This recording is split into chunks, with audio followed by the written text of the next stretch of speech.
అందరిది పిలిచి వారి యొక్క ఆలోచనలు అవన్నీ కూడా తీసుకోవడం జరుగుతుంది. కాంగ్రెస్ పార్టీ కులగణ సర్వేని ఒక ప్రయారిటీ సబ్జెక్టుగా తీసుకోవడం జరిగింది. ఇలా ముఖ్యమంత్రి గారు కూడా సభలో మాట్లాడుతూ డిసెంబర్ 7న మేము అధికారం చేపట్టి సంవత్సరం అవుతుంది. దాంట్లో భాగంగా సమగ్రంగా హౌస్ హోల్డ్ సర్వే జరిపి పూర్తి డీటెయిల్స్ని హైకోర్టుకి సమర్పించడం, తద్వారా లోకల్ బాడీ ఎన్నికల్లో ఈ రిజర్వేషన్ పాటించడం అనేది ఒక ప్రత్యేక కార్యక్రమంగా పెట్టుకున్నారు ముఖ్యమంత్రి గారు. ఇవాళ సమావేశంలో చాలా విషయాలు కులగణన విషయంలో చాలామంది పెద్దలు ఇచ్చినటువంటి ఆలోచనతో కూడా తీసుకున్నాం. ఇటీవల ఢిల్లీ పోయినప్పుడు రాహుల్ గాంధీ గారిని ఈ కులగణన విషయంలో ఒక సమావేశం ఏర్పాటు చేస్తాము, సమాజంలో ఉన్నటువంటి మేధావులతో పాటు సంఘాల నాయకుల్ని, సివిల్ సొసైటీ వారిని అందరినీ పిలుస్తాము, మీరు వచ్చి వారి ఆలోచన వినాల్సిందిగా కోరినప్పుడు వారు సానుకూలంగా స్పందించడం జరిగింది. వస్తాననే మాట చెప్పడం జరిగింది.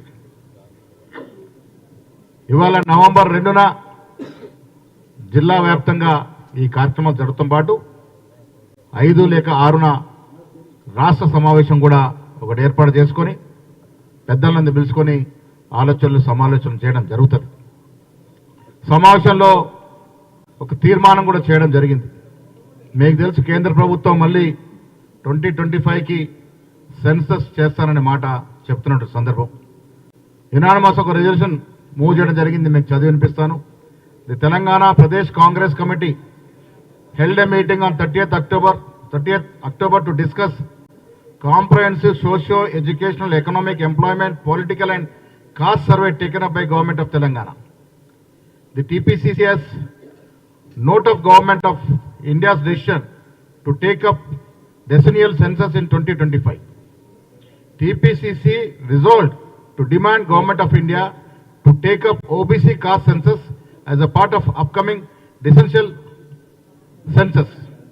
Orders to this effect should be issued by the Government of India immediately. కేంద్ర ప్రభుత్వం చేపడుతున్నటువంటి సెన్సస్ లో ఎస్సీ ఎస్టీ ఎలాగూ కులగణన జరుగుతుంది కాబట్టి ఓబీసీ కులగణనలో ఆ సెన్సస్ లో చేపట్టాలని రాష్ట్ర కాంగ్రెస్ కమిటీ వాళ్ళ గవర్నమెంట్ ఆఫ్ ఇండియాకు రెజల్యూషన్ పంపుతా ఉన్నాము. దాన్ని ఇప్పుడు జరిగిన మీటింగ్లో సమావేశంలో యునానిమస్గా రిజాల్వ్ చేయడం జరిగింది. ముఖ్యమంత్రి గారు కూడా ప్రభుత్వ పరంగా కూడా వారు ఒక రిక్వెస్ట్ని క్యాబినెట్ సభ్యులతో మాట్లాడి నోట్ పెట్టి వారు కూడా గవర్నమెంట్ ఆఫ్ ఇండియాకి ఈ రెజల్యూషన్ పంపుతామన్న మాట చెప్పడం జరిగింది. సో ఇవాళ సమావేశంలో కులగణన అంశంతో పాటు చాలా అంశాలు చర్చకు వచ్చాయి. మీకు తెలుసు, నేను ఇదే గాంధీభవన్ వేదిక గురించి మాట్లాడడం జరిగింది. గ్రూప్ 1 ఎగ్జామ్స్ విషయంలో కూడా చాలా అపోహలు అనుమానాలు ఉండినాయి. ఆనాడు ముఖ్యమంత్రి అధికారులతో మాట్లాడిన తర్వాత ఆ అనుమానాలు మేము నిగుటి చేసుకుని మళ్ళీ ప్రజలకు చెప్పడం జరిగింది. మొన్న టీపీపీఎస్సీ వెబ్సైట్లో ఈ అంశాలను పొందుపరచడం జరిగింది.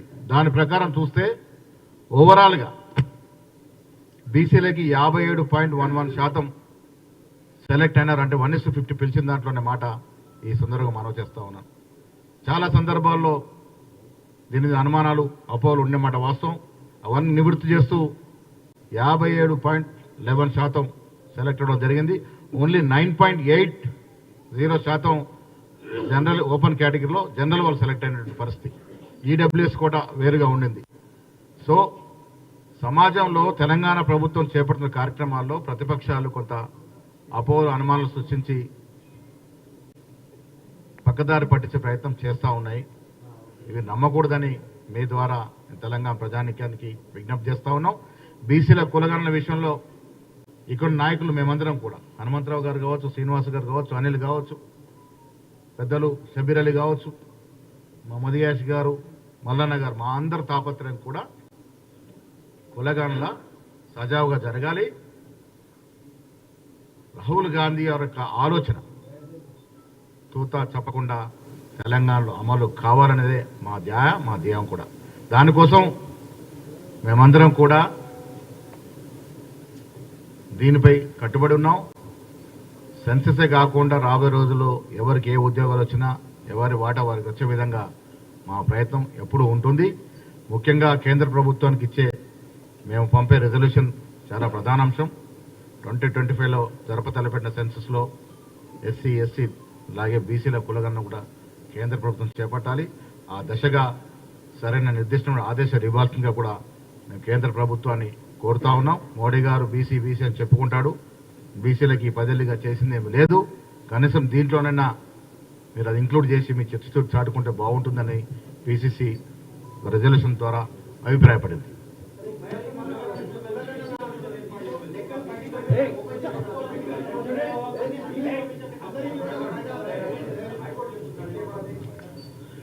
బీసీ కమిషన్ కరెక్ట్ కాదని కొందరు కోర్టుకు పోయినారు. బట్ బీసీ కమిషన్ ఏర్పాట్లో కానీ మొన్న జీవో ఇచ్చే క్రమంలో కానీ ఎక్కడ కూడా తప్పులకి అవకాశం లేకుండా తీసుకోవడం జరిగింది. హైకోర్టులో అభిప్రాయపడితే ఏమైనా సరి చేసుకోవాల్సిన అంశాలు ఉంటే కూడా సరి చేసుకుంటాము. దీంట్లో ముఖ్యమంత్రి గారు ఇప్పుడు సమావేశంలో స్పష్టంగా చెప్పడం జరిగింది, కులగణన అనేది రాహుల్ గాంధీ గారి యొక్క అభిలాష, ఆకాంక్ష. రాహుల్ గాంధీ గారి ఆకాంక్షని నెరవేర్చడంలో ప్రతి కాంగ్రెస్ కార్యకర్త, మది యాష్ గారు కానీ, మల్లన్న కానీ, రేవంత్ రెడ్డి గారు కానీ, హనుమంతన్న కానీ అందరం కూడా రాహుల్ గాంధీ గారు సైనికులం. మేము తప్పకుండా తప్పకుండా దాన్ని పాటిస్తాం.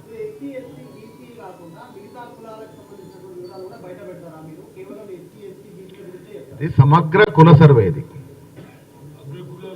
అందరు వస్తారు. ఇది ఒక్క బీసీ కోసం కులగన్న సర్వే జరగట్లేదు.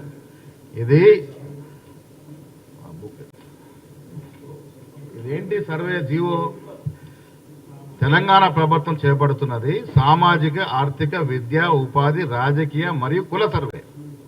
ఇట్లా బీసీ సర్వే అని ఎక్కడ లేదు. అందరు వస్తారు.